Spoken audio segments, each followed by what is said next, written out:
like to share with you some tips on how winners win. Paano po ba tayo mananalo sa isang very competitive market? Okay? Well, unang-una po, I want you to first win the hearts of your customer. Ano po ibig sabihin nito? Build relationships po. Don't worry, ang laundry po talaga sa simula, unti-unti pa lang yung customer nyo.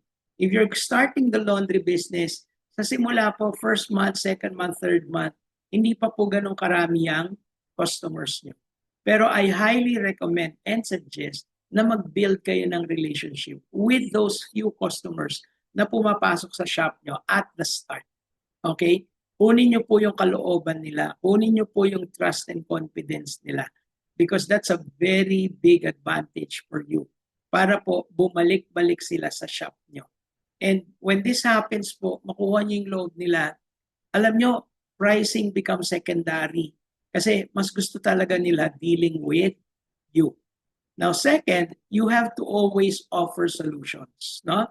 Yung mga customers nyo, pag nakita nyo yung laundry nila, kailangan ng stain removal. Nakita yung laundry nila, kailangan ibaba. Nakita yung laundry nila, merong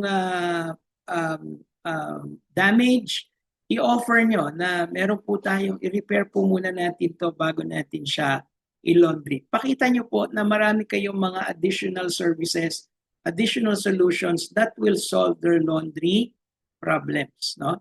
And pag yan po pinagsama-sama nyo together with your good relationships, ay mas lalo po sila talagang nagiging loyal sa inyo.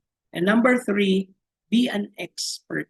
Be an expert po. So, yung mga napag-usapan po natin today, ilan-ilan pa lang po to, mga ma'am and sir, no? Marami pa po talaga kayong pwedeng matutunan about the laundry process. Alright?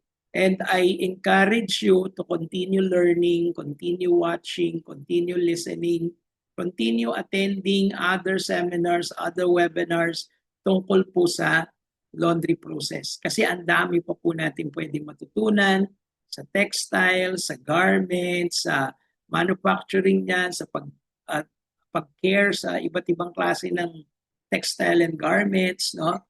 Yan po ang challenge sa atin. We have to know more about the technical side of the things that we are doing. And the more we know, the more we grow, sabi nga nila, no? And the more we grow, the more we become an expert. Okay?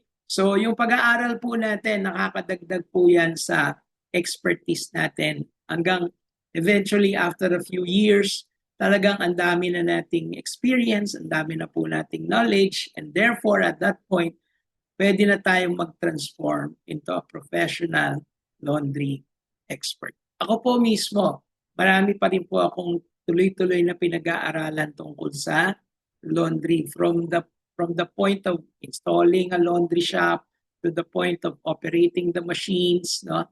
To the point of analyzing and assessing customer laundry items. Patuloy-tuloy lang po natin pag-aralan.